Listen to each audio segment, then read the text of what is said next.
what you want.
Ladies and gentlemen, boys and girls, and children of all ages, please turn your eyes and ears to the screen.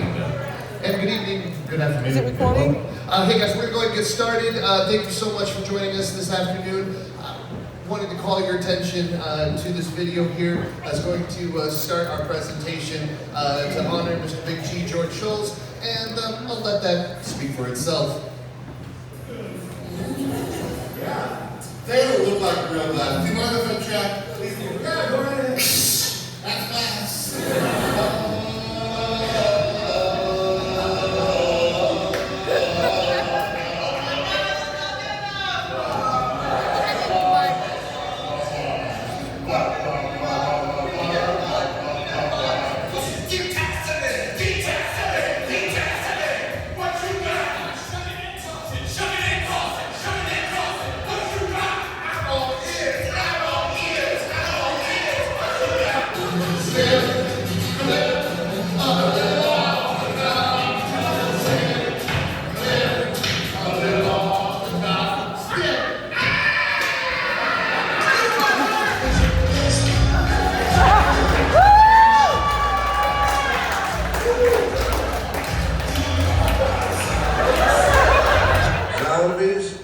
going to take your jobs and your children from you.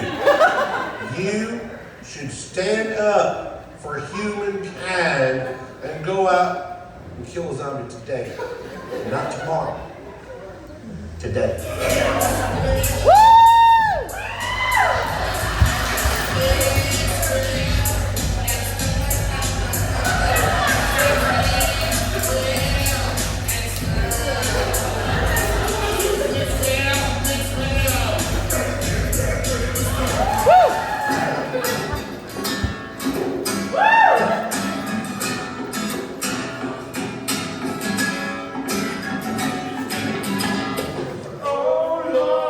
Miss her every time I kiss her, 'cause it's the same. No, when we began. Oh Lord, I miss her every time I kiss her.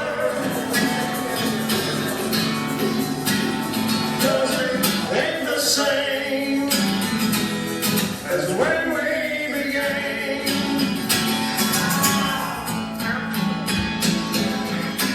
Ladies and gentlemen, give a round of applause.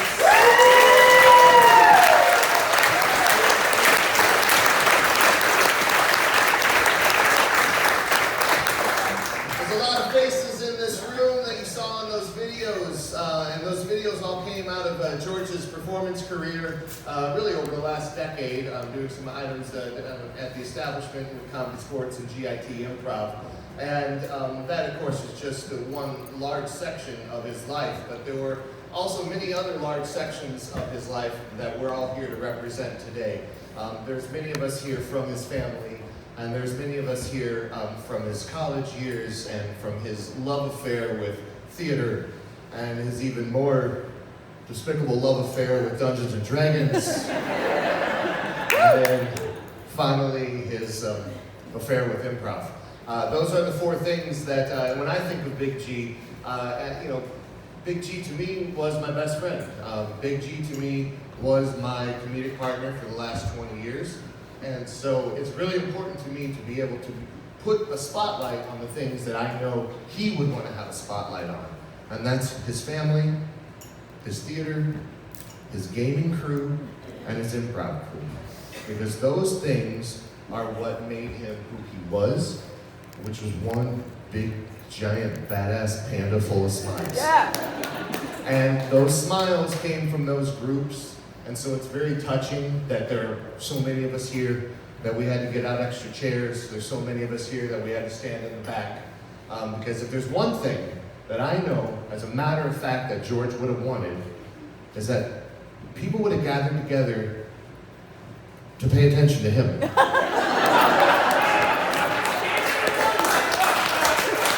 And it had to be standing room only. There had to be so much interest in him, we didn't have enough chairs. Hell, we might not even have enough attention to pay it all to him. But he wanted you to know that even though he thought of himself as the star, whether that was, the chosen one, or whether that was the best voice in the choir, or whether that was the hobgoblin who could roll a natural 20 at any moment, or whether that was the improv steamroller that he was. No matter how much he wanted you to know that he was those things, what most of you may have seen from him, but certainly some of you don't know, is that he wanted you to feel that way too. And he always wanted to make sure that he received you as you are and built you up from where you came to him. He didn't want to destroy things, he always wanted to make things better. And so that's what we're here to do, to pay honor, to pay tribute, to make things better. Because George had his time, George had his piece. George told us what he wanted to tell us, and he didn't what he didn't. Because as Cecilia said once to me, if that boy didn't have interest in it, he didn't put any energy into it. And those are some true words, Mom. Some very, very true words. So that's what we're going to do today. We're going to touch on those 4 subjects, and we're going to share some stories. There may be some speakers who have already been contacted who know that they're going to want to share a tale or two.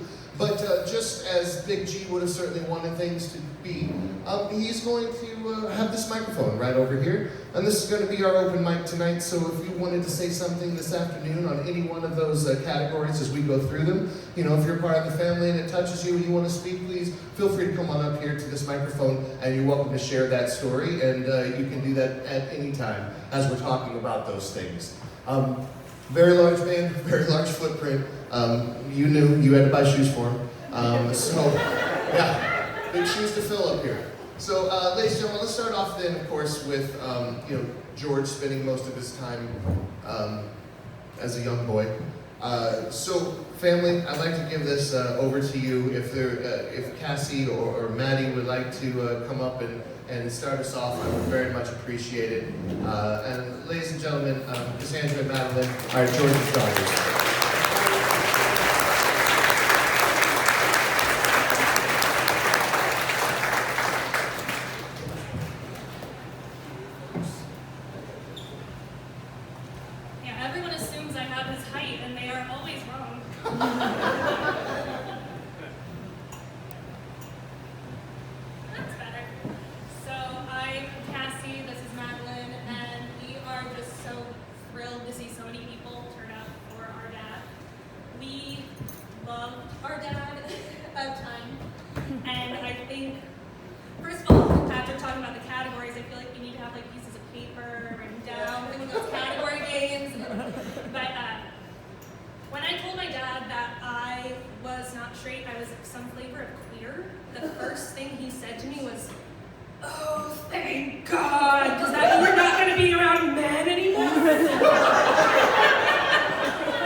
Live their most authentic lives and selves and be what made them happy, whether it's on a stage, whether it's behind a book, whether it's dating someone who's not a man.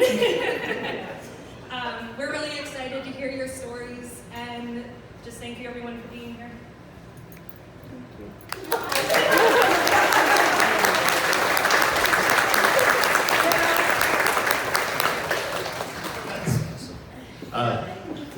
God, I can absolutely see him saying that. Very good. Brian, I heard earlier that you had a story you wanted to share. Are you still on board with that, bud? All right, ladies and gentlemen, this is Brian. This is Big G's bro.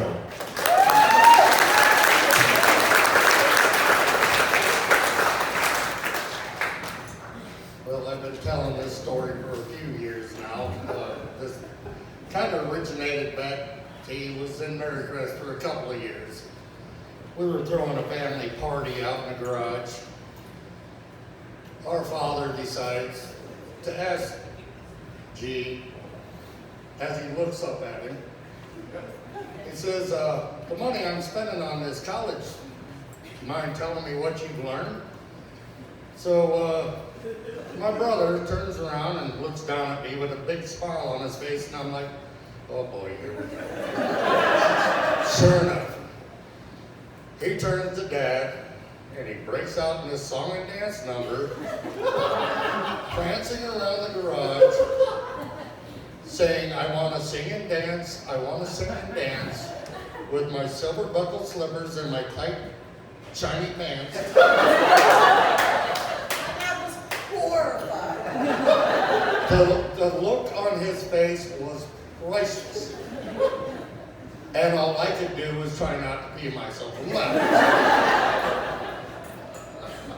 I had to embellish on that one. Usually when I tell that story, there was a little bit more involved, but I didn't want to. Thank you. Give Brian a round of applause.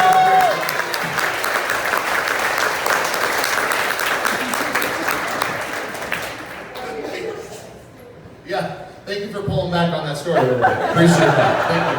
I have actually heard the unedited version before. But those are garage thoughts with George. If you've ever had a garage thought with George, then you understand what crew you're in. And if there's anybody else from the family that wishes to speak, feel free to come on up, and if not, no worries whatsoever. I'm just going to mention a few more things, and then we'll move on. But if you have a story, we'd love to hear it from you. I know Cassie and Maddie would, as well as Cecilia and Liz too, because so much of our lives are done in chapters, and that's so much of George's life. This is a blending of different chapters, and we don't always get a chance to read the chapter before, the chapter after. What's that, Mom?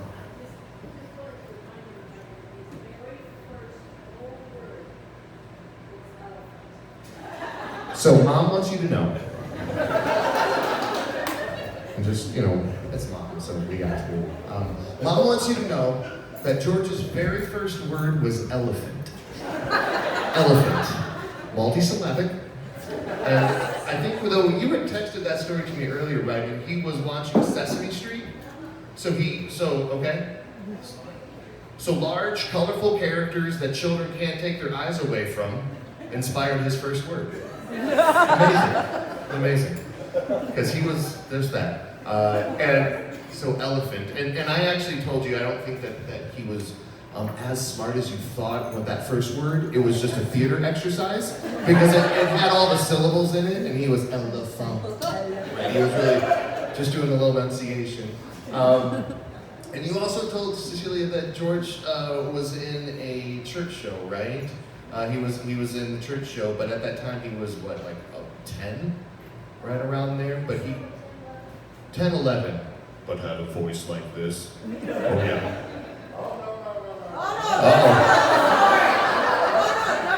No? That took a while?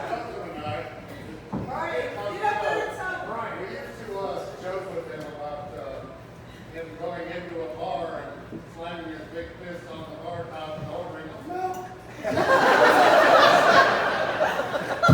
Brian said he used to joke about him going to the bar and 12 years old, slamming his fist on the counter and ordering a milk. Yes. All right, awesome. But yes, and so you said about that show where he was in the choir, and that really also transitions into what George's very first love of performing came from. Was from doing those shows in the church, and then also doing the shows in high school and also in college as well. Theater was a large part of his life, and it dominated his life in the later half in the form of improv. But before that, it was done in staged shows. And there's a lot of different pictures and photos up there that are collected from many of his different stage shows that he had done, as well as being all state and choir. And I know there's a couple of people here as well who have done some theatrical shows with George before.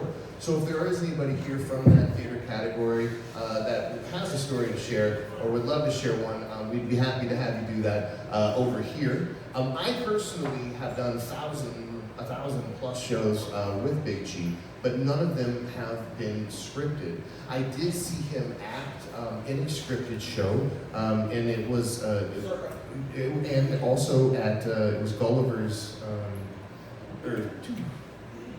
Gilligan's Island, thank you, that's the one. I wanted to say Gulliver's Travels because I saw Andy Koski. Gilligan's Island. And I will tell you a bit of awesome theater from a story from Gilligan's Island. So this was a fantastic show. If anybody was in the room and worked on it, you should work harder. The show was it happened. And at the end, because in Gilligan's Island there of course has to be a spaceship, right? I mean that has to be there. So at the very end the spaceship is supposed to lift off into the sky, and you know that the crew is up in the wings and they're ready to hoist this spaceship up and fly and okay, bye alien! And the spaceship doesn't move. It's like, bye! And it doesn't move. And you see George, and I know he led this.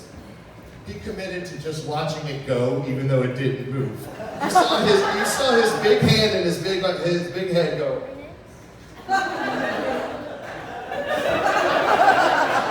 And of course, all the other actors followed right along with him as he was leading the way. But He made such amazing foundations and skills there through his work in theater that really helped to parlay him into being such a phenom, doing his improvisational work as well. But I think that also really gave him his sense of community, his sense of acceptance, the fact that that theater community is so wide and so diverse and is so accepting. I think that really set in with him, probably exactly why he wanted to do the song and dance for your dad at that point. I think he finally felt comfortable enough with his contemporaries to really just let that out and to be himself.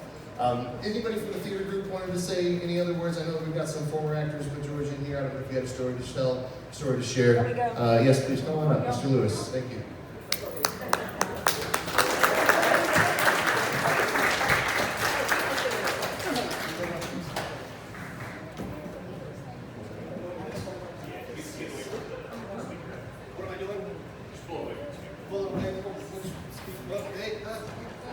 There we go. Am I good?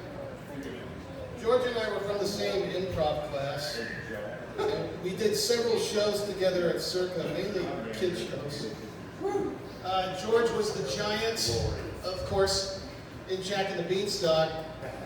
And he was also the ghost of Christmas Present. Because of course he was. If you look at George, he encapsulates Christmas Present, Santa Claus. I was lucky enough to play Scrooge, and I was lucky enough to be directed by Tom Waldron, correct? Our Tiny Tim, there's no other way to say this, was Tiny Tim. He had a heart condition, he actually had crutches, and he had to sing a song, I'm the luckiest boy. Now George, everybody was liked, except George, because they dropped him by this time, you know, he had a good booming voice. George is behind me, and George knows how to project, but he also knows how to stage whisper, so only I can hear him. How many of you have ever been in a room, and I'm sorry, I know there are children here, so I'll keep this fairly clean. How many of you have been in a room or around when George farted? All of us. So George likes to, at this moment, while this kid is singing and everybody, every parent is crying, everybody's crying, I, as Scrooge, am trying to cry.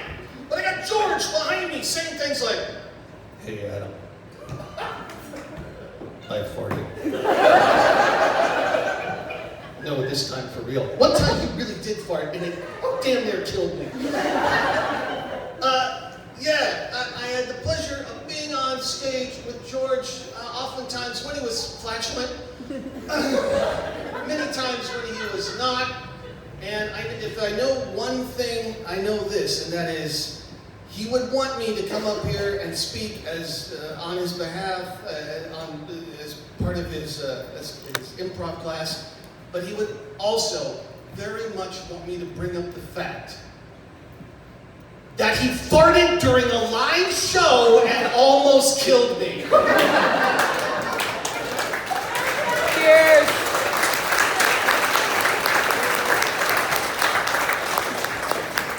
It is true, he did have a fascination with bodily functions. I went far deeper than my own, but we found a way to still be friends.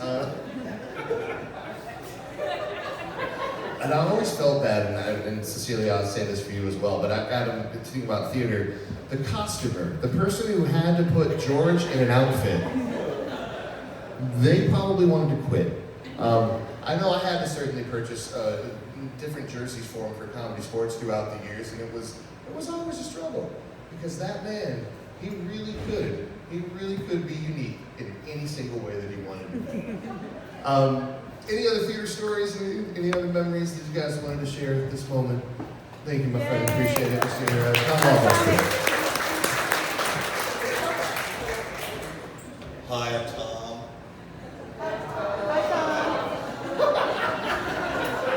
It's an AA meeting. So I'm probably going to be the sentimental one, so hang in there with me.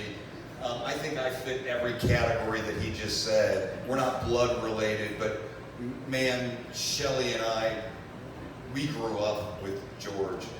You know, you were talking about, you know, Patrick was best friends with him for the past 20 so years. Well, before that, it was this table right here, and we went to college with George. Shelly, my wife, and I, we had our first baby in college. We were the only ones at that school to have a child.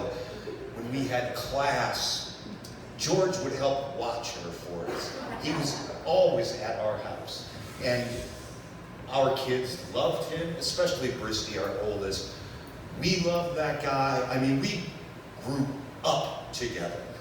And he means, like I said, every category so much that I haven't really, I don't think, comprehended what this situation is right now. 3 months ago, we also had to do this same thing for another one of our group from college, young. And one of the things that I wanted to make sure of is to tell them, and maybe you can do this in your life too, those people that you see that you haven't seen in a while, that you remind them of the awesome things they did for you. The love of experiences and what it was that they meant. And I made sure that I told them all, especially George. And he told me 2 things that I have to share, because when you're in a mood like that, of course, everybody was thanking. And so he thanked me for 2 things that I think you'll understand why they were important to him. I have so many stories, some things, statute of limitations. But these 2 things. So in college, you know, we didn't like rules. We wanted to do things that professors maybe didn't want us to do. And so what we didn't have at that school that we went to was an improv group.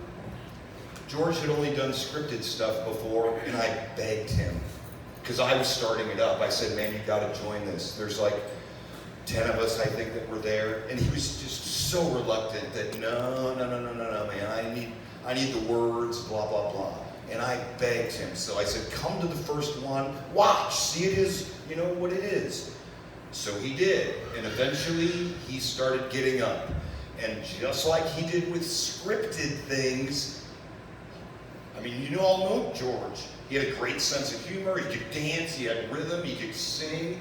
And once he realized that his size was an obvious benefit to his comedy, man, he latched on to improvisation. Hence, look where that dude ended up. The second story was I directed him a lot, by the way. I trusted him, he trusted me. I could kick him in the ass and love him at the same time, and that's why we loved working together. But I directed a show in college called The Majestic Kid, which nobody really hears about. That's why you get to do those shows in college. But it was kind of based on the old kind of 50s and 60s cowboy movies, where the cowboy would play the guitar and kind of narrate, you know, some of the story. And so that's what this character was. And the first thing he said to me when I said, dude, you've got to play this role. You'd be perfect. Your size, cowboy, you'll be great. And he goes, I don't know how to play the guitar. And I said, you can learn, man. We'll find somebody, we'll chord you, you know, blah, blah, blah, blah, blah. And he goes, I don't know. And I said, George, man, you're the only person who can play this role. You're gonna learn the damn guitar, because I know you can do it. You have musical talent, you can do it. By God, he did it.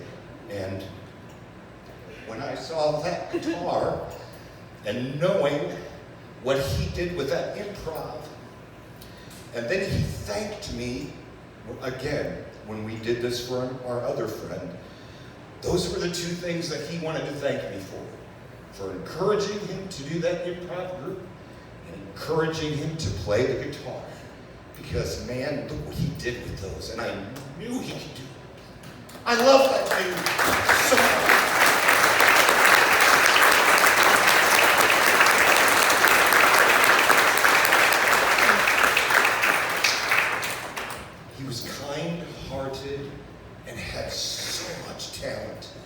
I'm not sure all of you in here realize how much talent that guy had. Not just in improv. He was talented. He could have been a pro. He could have been making a living, a good living. I love George. I know you do too. That's why you're here.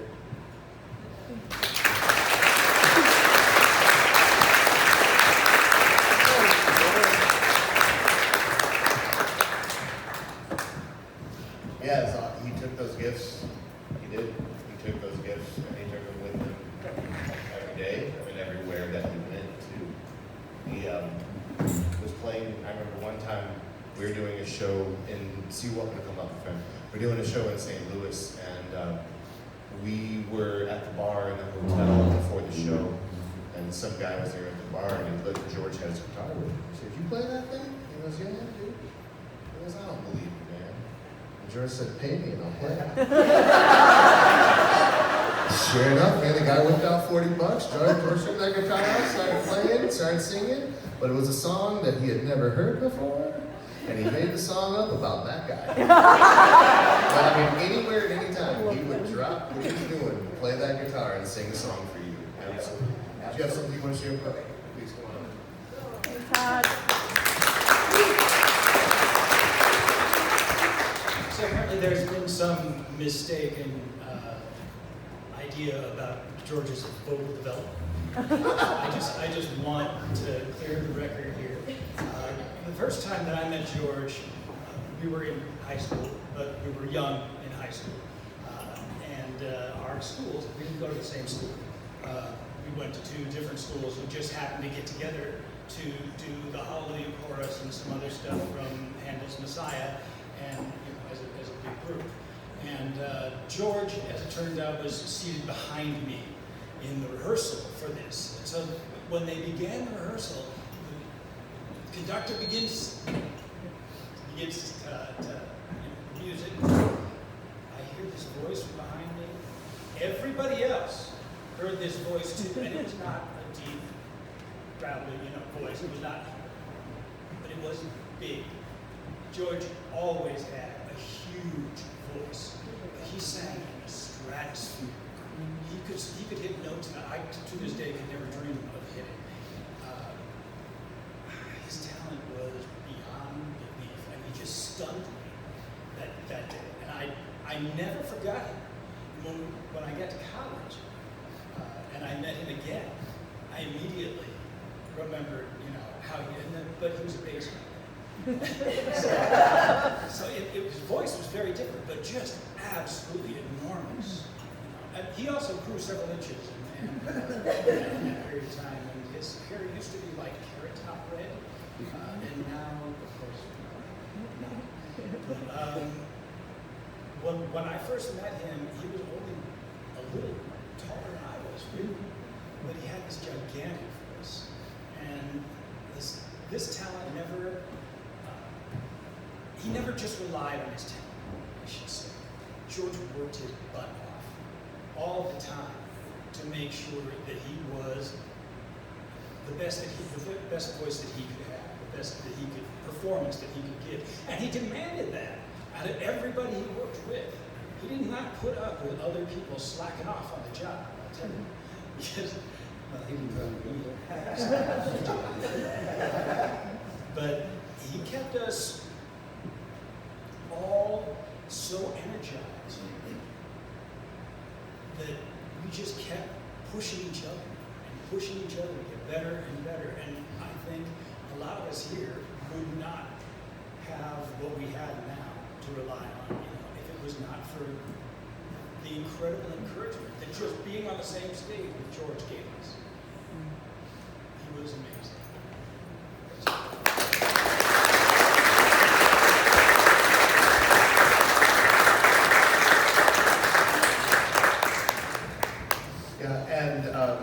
George could lead, definitely, and George could follow well on stage too.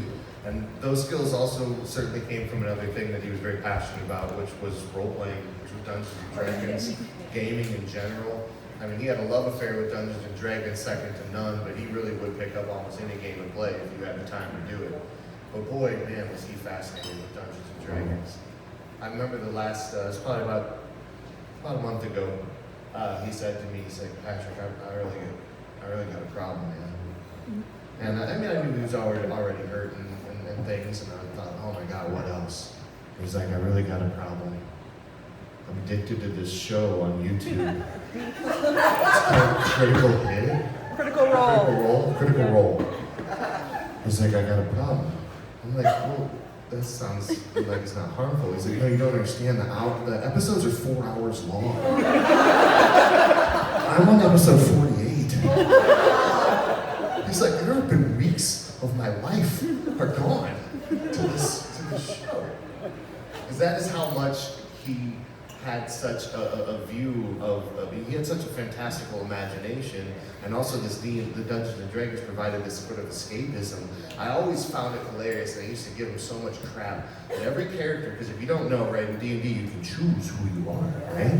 Unlike your life, you know, you get to select who you are, and maybe even what some of your attributes are. And George always picked the smallest goddamn characters. Every character was like an imp, you know, it was a halfling, it was something that was really quick and nimble, and nobody ever noticed it was there. I always just go crap, it's the exact opposite of who he was. But he was so dedicated, he loved the storytelling, and it became so important to him to reconnect over this last year with his gaming group as well, and just to give him that sort of connection and those roots. I think he said that he referred to the party that he played with. Let me see if I can do this justice. You were a band of murdering hobos. Yes. Yes. Because I don't know, we just go from town to town and kill people. We kind of like murdering hobos. Anybody want to speak a little bit onto that? Because I know that he has spent hours of love with you guys. I had a bunch of drinks, so bear with me. I'm speaking, first of all, as George's friend, roommate of 10 years. For a while, this group, and I thought of George as a big dog who it was eventually everybody's turn to live with and take care of. And we loved him. But I also speak for the gaming crew. I speak as a D&D widow. George's character Ulrich was married to mine for many a year. We got to know him most recently as Tanska, a druid, and a sneaky little fucker named Friday. Yeah. Before which he was a halfling. Indeed, a tiny little wee thing. But Ulrich was 6'7" and had a white mohawk. Ulrich the White. And that was super important to us as friends, as family. Todd and George were college roommates. George lived with us for 10 years. We loved him. We were part of his theater crew. I was never to show with him, Todd was. But we were fans. Music, sort of a sidebar here, but George was a magnificent singer. Sang with a band called Strange Neighbors. Woo! Yeah, there was people for a couple of years. Also with Crippled Hippie, which almost won Blues Fest. I'm still convinced the jury was rigged. But I want to share probably George's most embarrassing D&D moments. So, when launching an attack, he yelled out to his god, Brandlebarus, guide my blade. And as a halfling, that was a poison blade. He rolled a 1, he stabbed himself in the thigh and died.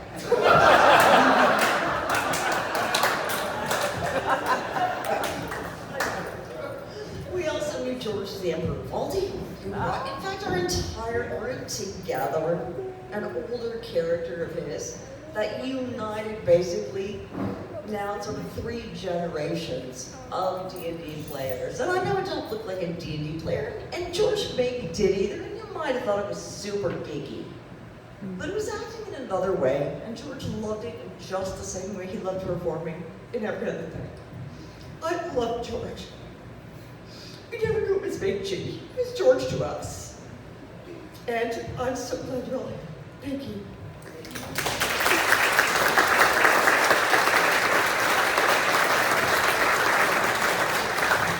Yeah, it's awesome to hear you talk about some of the characters that he played, because I also, I'm like, oh, so that's where that came from. Like, you describe those characters, and I think a lot of the people who have improvised with them are like, oh yeah, I've seen that one, the 6'7" with the white mohawk. Come on, I got a plan. That would also be. Yeah, see, so it just was so important to him to reconnect and to play those, and like you said, decades together, and it parlayed, into him doing all these different things in theater, with music, and then of course also with improv. And that of course is kind of where our story picks up, at least me and George and I. When I first had met George, it was at Comedy Sports, in fact. But I kind of want to tell a story about that. I'm going to go ahead and tell a story about that. So, I might steal, some material from my dad, but what the hell's new?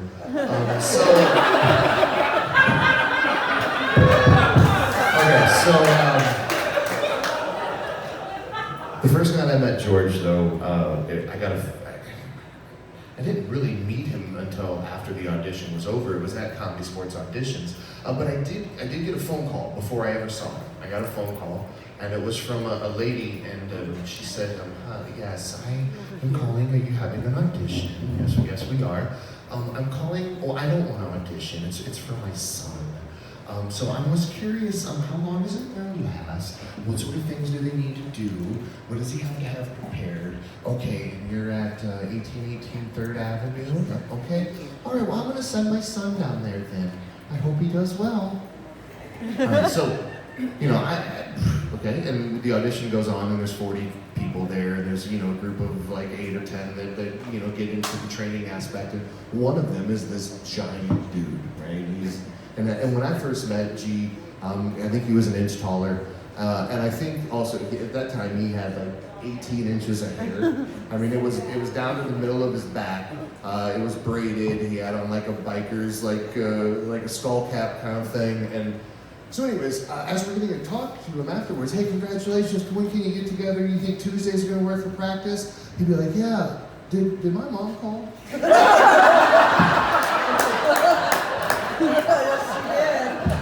I assumed that one of the, 8, 16, 17-year-olds that we said no thank you to was the person that mom sent down. I had no idea that you were calling on behalf of your 32-year-old son. And however bold he was at that time and asking questions on his behalf. But when George joined up with Comedy Sports at that point, he was there. He was as commonplace as carpet and chairs was Big G at that theater. Every practice, every show, always ready to hop in and to go. But we can talk a little bit more about that, but I do want to bring up a couple of people to share some stories about that. And sorry if I took all your material, Fox, but Mr. Jeff Adams. Patrick.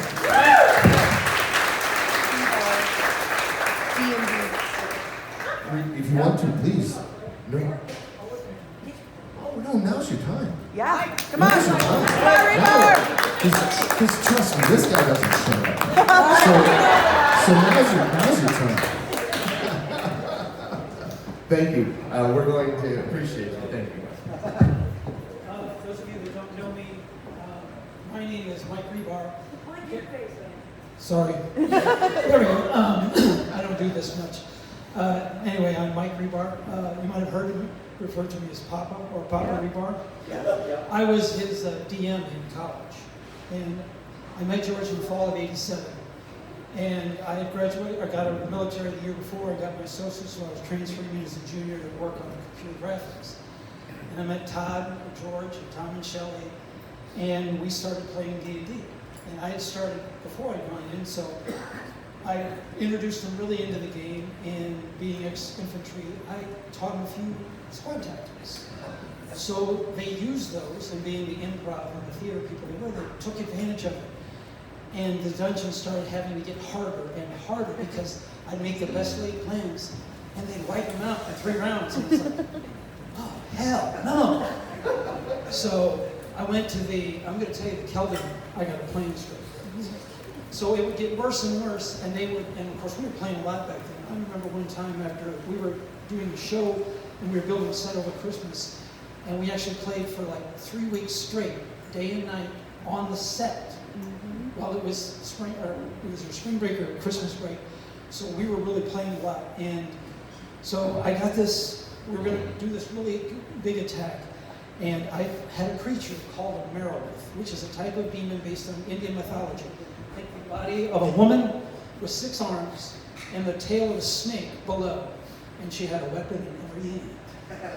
So the friend who died a few months ago, Mike King, was in this group, and he says to George, his character was Keldon, who was a known fighter, and he said, "Hold her off, Keldon, I've got a plan," and closes the door.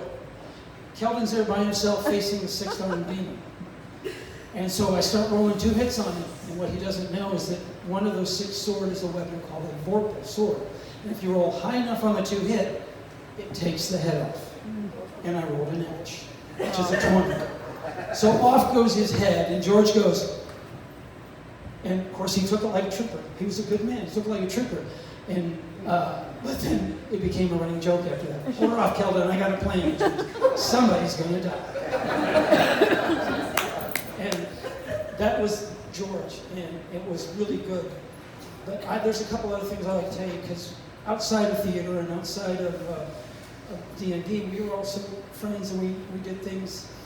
And one of the things we would do is, I was an RA my last year, and had to take some kids home to Chicago, so I volunteered. They gave me gas money, and George and I rode this one girl home, which is really funny because George, me, little baby Toyota truck, girl in the middle. We did it. We're coming back. And back in the day, we had cassettes. And if you remember those, they stay in the car and they get all dirty, and people spill shit all over, stuff over them all the time. And he wanted to play one. He said, "What is this?" And I said, "I don't know, smell it." And as he brings it up to smell it, I said, "Does it smell like puke?" And he goes, "Oh." He starts laughing. I said, "No, it's just dry pop." That's all it was. But it became another running joke. Does it smell like puke? Anyway, and the last thing I want you to remember about George is he was a very loving, caring, tender man. But we would call him the bear because he did have a bear side. And I had only seen it a couple times in my 35 years of knowing him. But there's this one time when he was walking with Tom and Mike King, and they were going down to a convenience store near Marycrest. And he couldn't wait to tell me the story when I got back. So they were down there, and he said they would go crazy, do something weird just right off the bat. Like they drop into like a swishy gay voice and do whatever, and just on the whim. And there's these 3 guys standing in front of him at the convenience store, and one of them said something really crude and really bad to George. And he didn't say a thing, but you've seen him do the pretend mad. If you've ever actually seen that in his eyes, you'll know the difference. He grabbed this kid, he was probably about a little taller than I was, grabbed him by the face and laid him straight down on the sidewalk. Took him off his feet and laid him down there, and then looked up at the other 2. And they just about looked like they were going to poop their pants.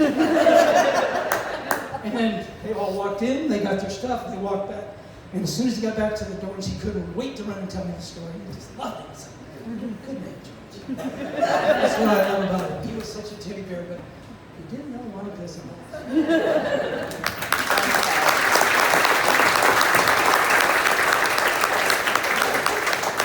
you, Levi. I appreciate it, man. Thank you very much.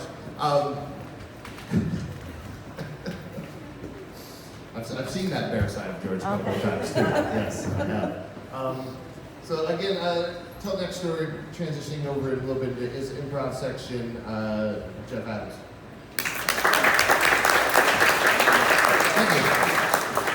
Hey, I want to say that you probably don't know me. I'm Jeff Adams. These are my 2 sons back here. Yeah. My 3rd son's not with us. That was George.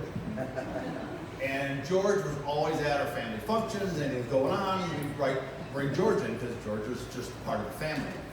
But George and I kind of had a relationship that was kind of odd compared to a lot of people. Now, we would go and do a lot of shows, do a lot of traveling shows, not just county sports, we'd be on the road doing different shows and stuff like that. I'd be with Jessica or Jeff or Don or whatever. And anytime we would walk into an event and George was not with us, the people would go, hey, there's GIT, there's guys in GIT, come on in. And they'd be like, where's the big guy? And I would always say, I'm right here! Here! Why is it always gotta be him? And they would be so disappointed. Well, no, we're going to go show them. Oh, yeah, we saw that video, you know. Or George would show up to do a show, a traveling show, and they want to see the video that you saw, Mix Well and Stir. Yeah. Oh, do that song. It's improv, people. We don't do scripted stuff. But George and I had a, well, also too, to let you know about when we travel shows, did remotes, George would judge the remote by the quality of the meatballs that were served. He had a meatball quota that he would rate these events by, well, that's a 2 meatball event or a 3 or 4 meatball event. And then there would be certain events he'd want to go to again if they served his favorite meatballs. You know, they always say, you want to eat? Oh, we eat, especially if they had meatballs. George would eat. So we had this relationship going back and forth where we would just razz each other quietly. So now, the first time George started, this is back, we're at the speakeasy, and George says, hey, I got you a beer. I go, oh, thanks, George. So he reaches over, grabs a beer, and goes,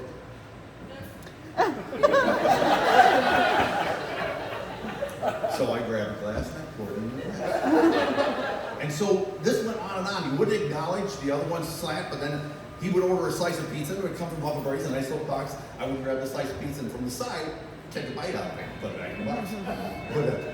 And then he would eat around the bite. He knows I was kind of prissy about my uniforms, that comedy sports had to be all nice and clean, no wrinkles. He would find my uniform before the show and tighten knots. And then I would just have to freeze the hell out of that thing, you know, just to get to relax. But the one time I really got him back is that we were in Kansas City at an improv festival, and we ended up in this piano bar. And it was a pretty big piano bar, and they had a stage right in the middle, and the guy on the piano, and they had a regular singer.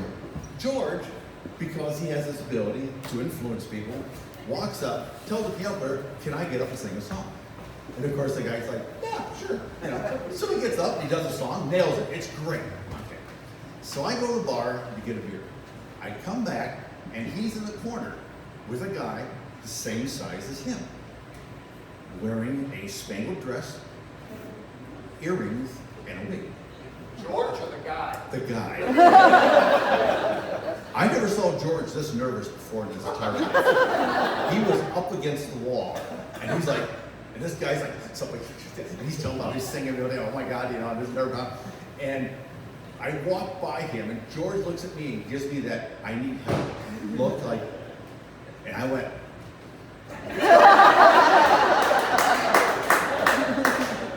He got in it, he can get out of it.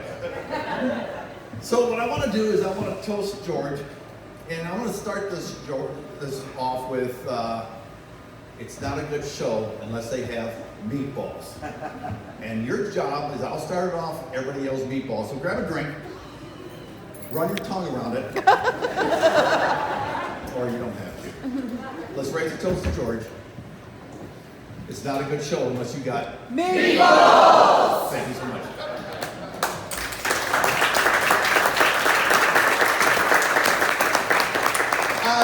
Next person, Mr. Jeff DeLeon, please come on up, sir.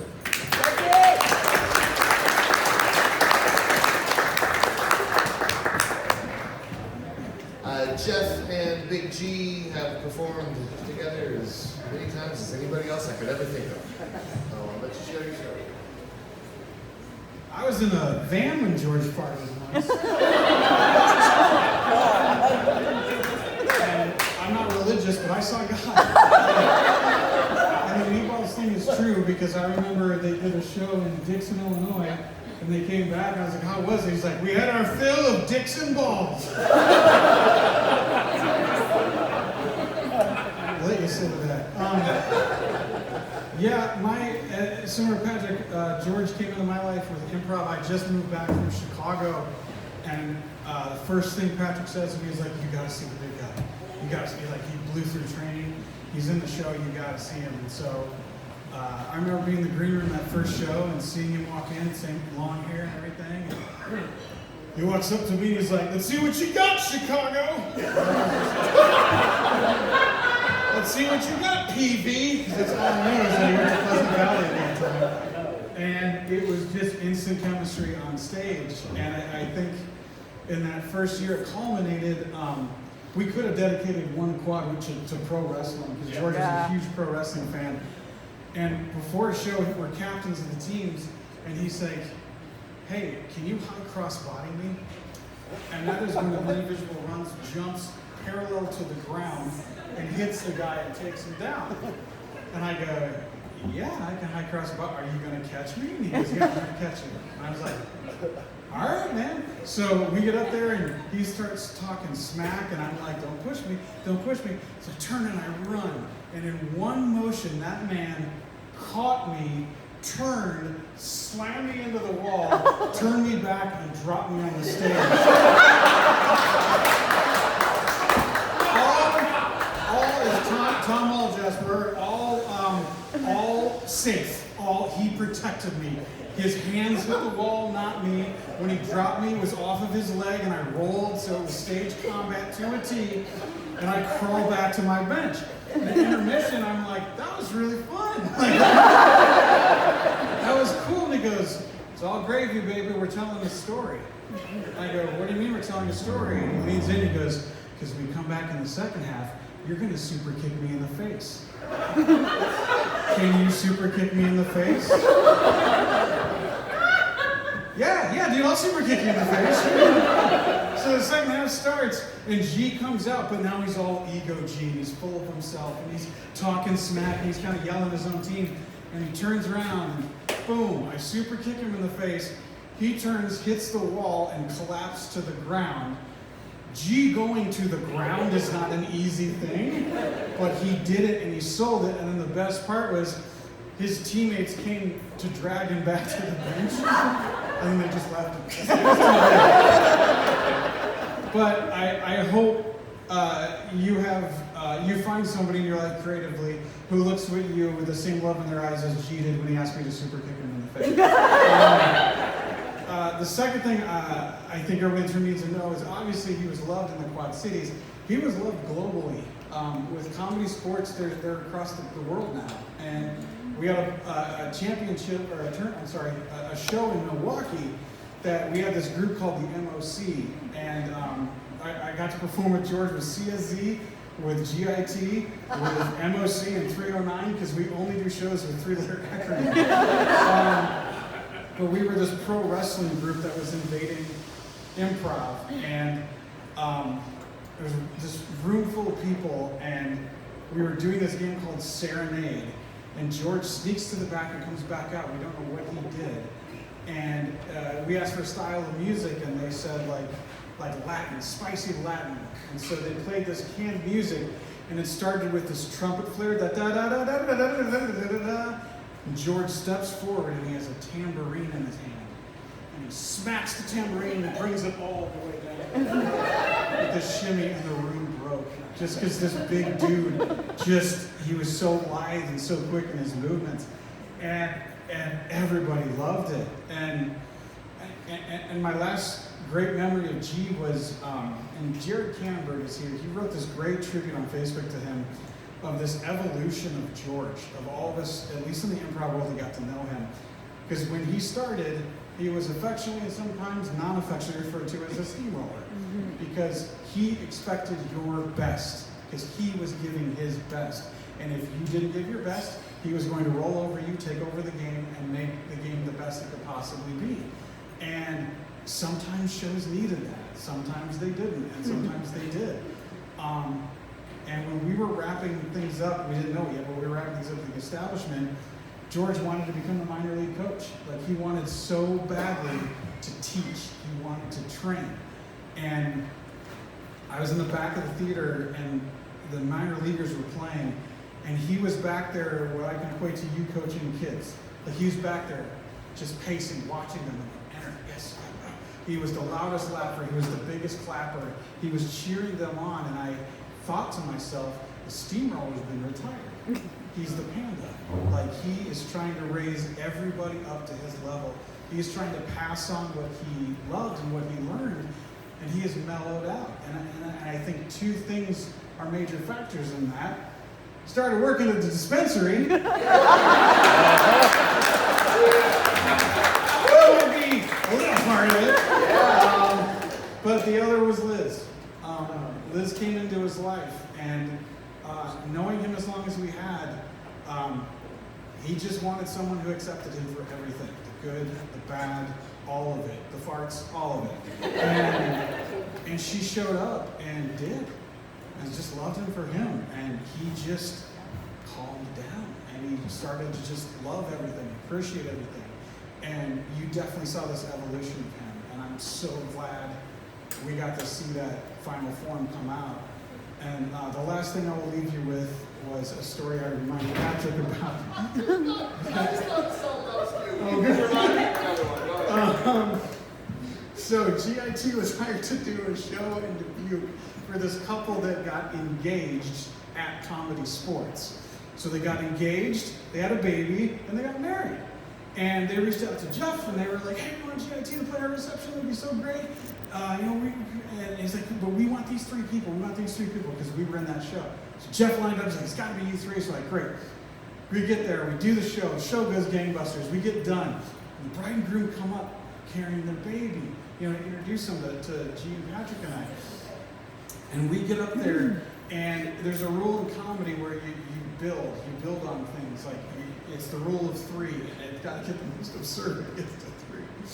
So they come over, and the baby's asleep, so real quiet. So Patrick leans in and looks at the baby and goes, oh, he got so bored he fell asleep. Like our show was bad or whatever. And so I kind of lean in, I'm like, oh, I'm playing with his toes, and I'm like, look at the group, and I'm like, he has your eyes, because he's asleep. And Big G leans in and shakes his little foot and just goes, I'm such a happy baby. Oh, my parents are married. I'm so happy I'm not a bastard anymore.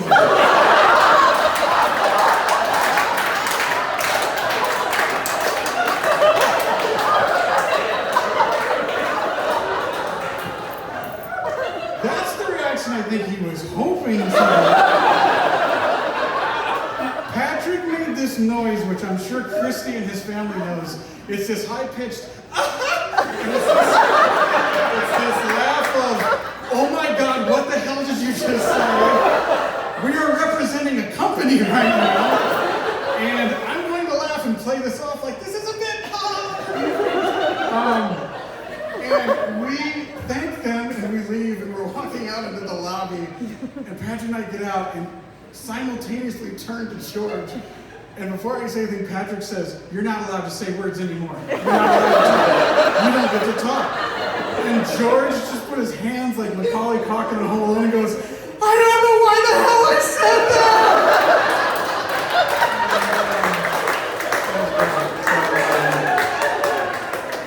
I could go on for days, but I'll stop. But just know, if this taught me anything, it taught me, kind of what Tom was saying too, is tell people in your life what they mean to you, because the time you're telling them, you don't know, it might be the last time. So don't worry about next time, make this time the right time. Thank you guys.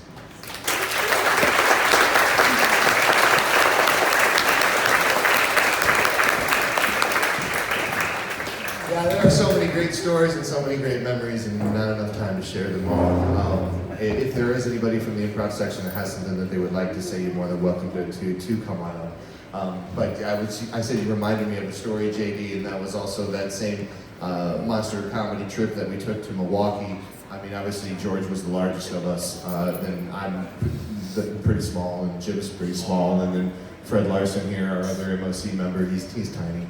But we stayed at my uncle's house up there. Hot tub.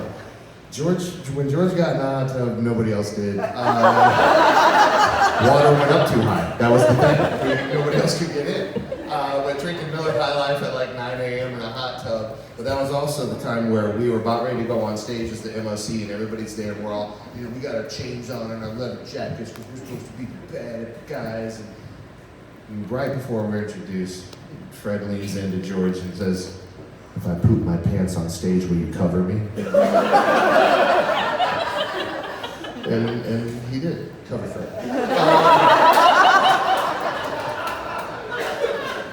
So many great stories, though. Oh my goodness, we'd love to share them with you. But Jeff did a fantastic segue. You're right, man. His last iteration of Big G is definitely due to a couple of things. Obviously, the culmination of experiences in his life, but also his new crew from NTI, the Nature's Treatment of Illinois. George started working there at the dispensary.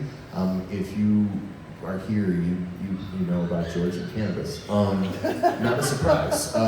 So think about the creativity, the imagination, the fact that he wanted to love and not to tear down, that he accepted people as they are. And cannabis was one of those things that he used in order to maintain that sort of peace and harmony. If you have spent time with him, you'll know that that was the time that he was, he would help him manage his pain, it would help him manage mental health, it would help him bond and connect. It was a very important part. So being with a group of like-minded people over the last couple of years, and then also being able to just appreciate, accept, and feel accepted for that. Because, obviously for those of us who have used cannabis in the past, that's always been something that's been taboo. And only now, George saw that acceptance, but George also fought for that acceptance. George wanted you to have that conversation, to think about it, and to be a part of that crew. And then, of course, Liz as well. So, I think it's appropriate. Hey, you want to join me up here, sister? Okay, cool.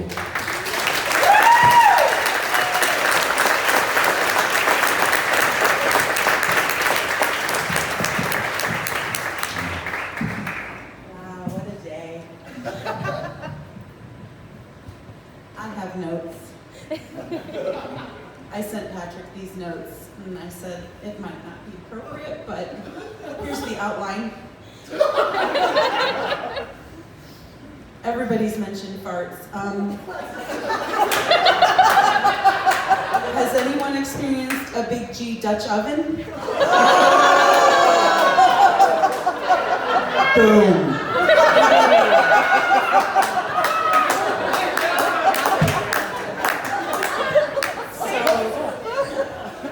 I think that farting was actually like the foundation of our relationship. We both had a great appreciation for the talent and the skill that we possessed. I think on our first date, I broke the ice in the car. And the fact that he continued to date me was astounding. Not only did he accept me for who I was, he actually embraced exactly who I was. The weirdest stuff was the best stuff to him, And I think that's how he was. He was like that with everybody, He didn't look for perfection. He didn't look for you to be something extraordinary. If you could be who you were around him, it was such a gift. I already went off track. Okay, so we did meet at karaoke at Ribco in downtown Rock Island. And I was there, I was watching this karaoke show going down, I was thinking about what I wanted to sing, and this mountain of a man stepped onto the stage, and he began to sing Joe Cocker, Unchain My Heart. Holy shit, guys. Unbelievable, right? The voice, the grimacing. Just, Am I right? You are absolutely right, because George and I often talked about, like, in improv, we're either a face maker or a noise maker. And he's like, I'm a face maker. And by God, he was. He was. He was. He was grimacing the song, the words to this song, and the voice, and the passion, all of it. He just oozed charisma. It's like he didn't have to try, you know? And I was watching it, and he was up there, he was wearing his Adidas sandals. Anybody remember his sandals? The flip-flops there? Yeah, and I thought, I need to help that man with his toenails. He needs me. Okay. So what did you spend time on in the last 6 years? There was a lot of filing.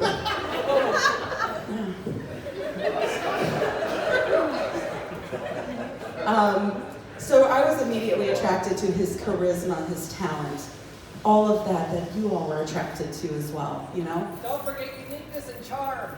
Oh, his uniqueness and charm? Yeah, he was kind of a eunuch. No, I mean unique. Well, nobody can argue. I was attracted to those things, but it wasn't that made me fall in love with George. It was that vulnerable side, that sensitive side, the side that accepted you for who you are.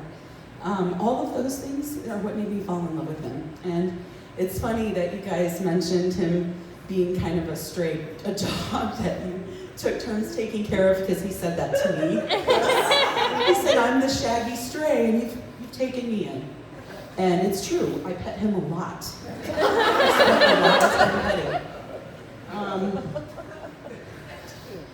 When he walked up to me at karaoke after he had sung and I sung, and while I was singing my song, I was looking over to see if he was noticing, you know. And he was watching me, and Kristen just shared with me what he actually said. I didn't know this until today. He said, "Who does she think she is?" He was pissed. I remember. I hate her. Yeah, because you were better than him. He always told me, he's like, she sings better than me. She was better than me, and he's like lovingly held a grudge over that. Our first date was a karaoke contest that I promptly beat him in. Yeah. Yeah, I held that over him for 5.5 years. But honestly, I could listen to him sing forever. It's one of the things I miss the most is his voice. Absolutely too. And Liz, actually Kathy and Brian, his brother and sister, had a copy of a demo tape that he had done with Crippled Hippie. And Liz, you had taken that and put it onto an MP3 to digitize it so you could keep it. So, but yeah, I mean, from all the way back in the day, I said he was singing nonstop, even when he was just old. Yeah. In the garage, you mentioned the garage talks. The garage was a really important place in our house. That was George's sanctuary. He would sit out there for hours, playing the guitar, singing, writing music, learning, smoking weed, yes. All of the above. And I had to learn to appreciate marijuana. I mean, yeah, I smoked it a little bit back in the day, but you know, I work at a job where I can't do that. But being around it and listening to him talk about his passion for how it helps him in his life, and he had to explain some things to me, because I had thought that we created such a happy little home and had our simple life, and you know, isn't that enough? And he said, Liz, it's not about you, and it's not about this place. I'm very happy here. He said, these are demons that I have faced since I can remember, and those voices can be very strong, and smoking helped to tone those voices down. We had a lot of good days, He made me laugh every day. But we had dark days too, and the struggle with depression and anxiety is very real. And marijuana and working at NTI and having free access to it changed our lives, like so much, so much. It was a beautiful thing. I have no notes.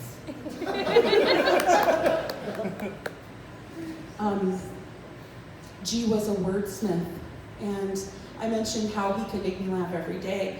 One of the ways he did that was by describing his turds to me. Did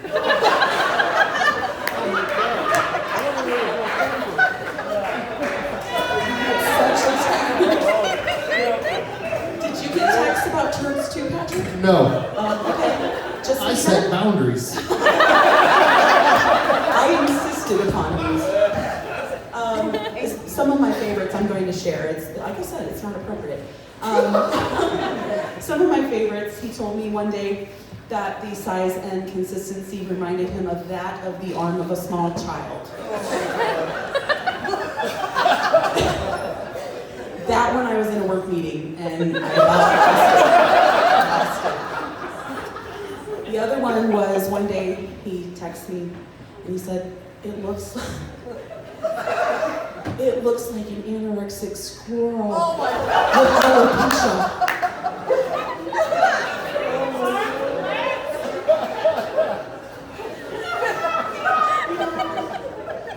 It was good times.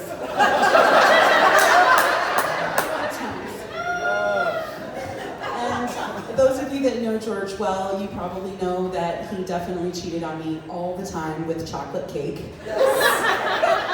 He loved him some chocolate cake. And Swiss rolls. And Swiss rolls. That's why there's Swiss rolls over here. When we would have hard days, and he did have hard days, basically I knew how to fix it. I could go get some chocolate cake, and somehow we pull through. And we wake up the next day and keep moving forward. Let's see. I have to, before I go any further, no, actually I'll save that for the end.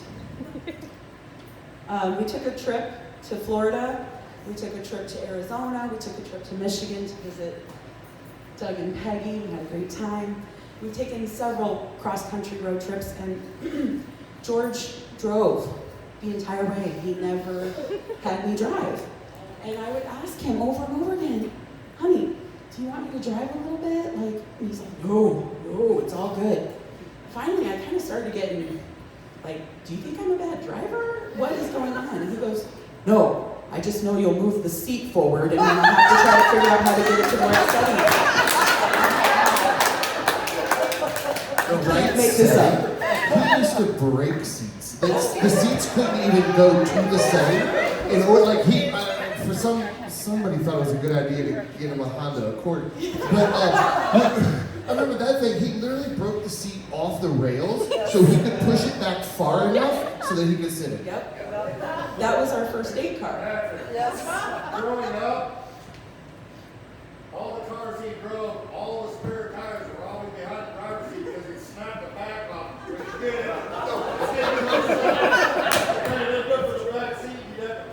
Spare tire in the back seat. There's another chair that George has broken. That was something that we talked about a lot, like places we couldn't go because the chairs would break.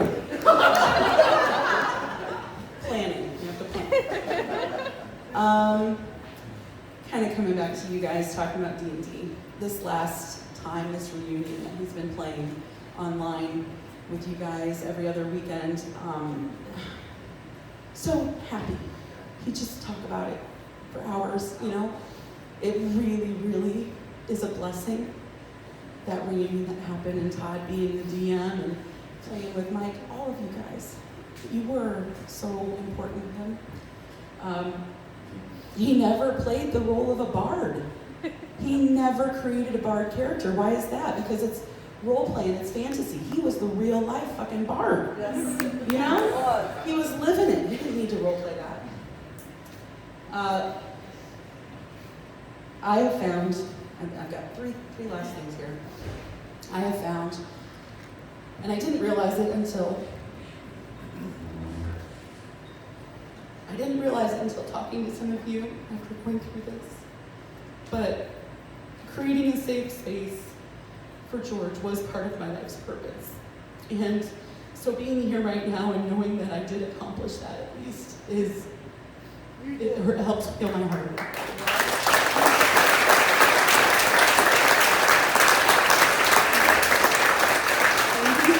Of telling me that too. I asked him one time, which we should never ask this question, but I'll tell you what, his answer was good. I said, why do you love me, you know? Why? And he just said, it's because of how you love me. And I can say that's true for myself too. There's so much more to a relationship And I'm going to talk about that in a minute, so some of you have mentioned the difference between knowing Big G and knowing George, and I fell in love with George. I appreciated Big G, his talent, and I was attracted to that, but I fell in love with George. Before I give my last point, Patrick, he loved you so much. And I feel like I was lucky to be his life companion, but you were his soulmate. And he would follow you to the ends of the earth. And thank you for being the support that he needed. You don't often see friendships like that where there's so much support. Anytime he had anything he needed to talk through, immediately to you. And I appreciate that.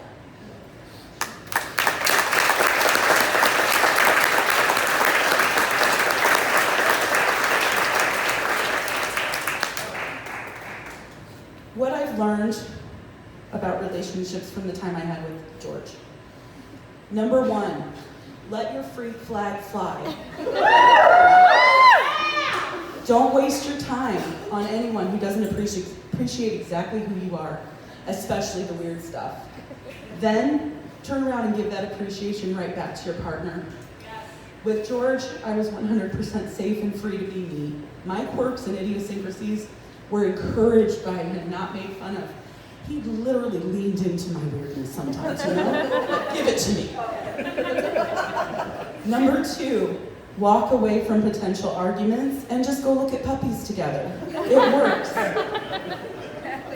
And number 3, equal partnership cannot be measured in dollars and cents, no matter what society tries to tell us.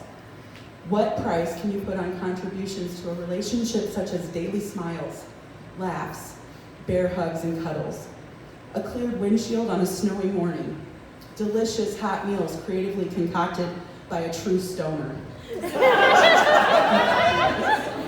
text messages that make you laugh out loud in the middle of your workday, hearing how pretty you look, feeling safe and loved, and most importantly, being able to fart freely and receive praise for it. Thank you.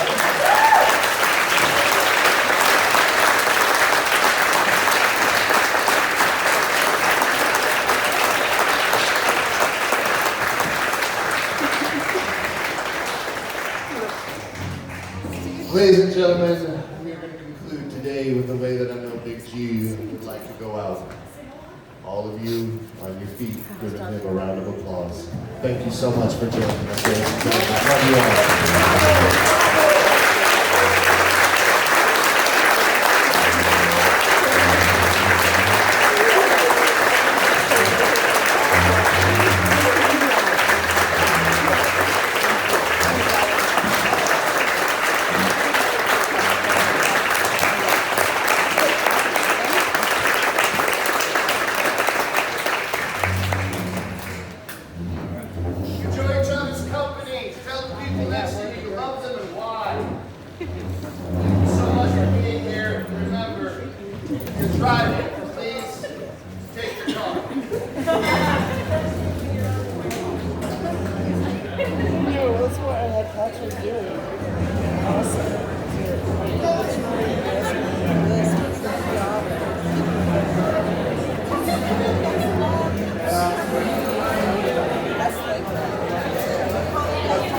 Yes.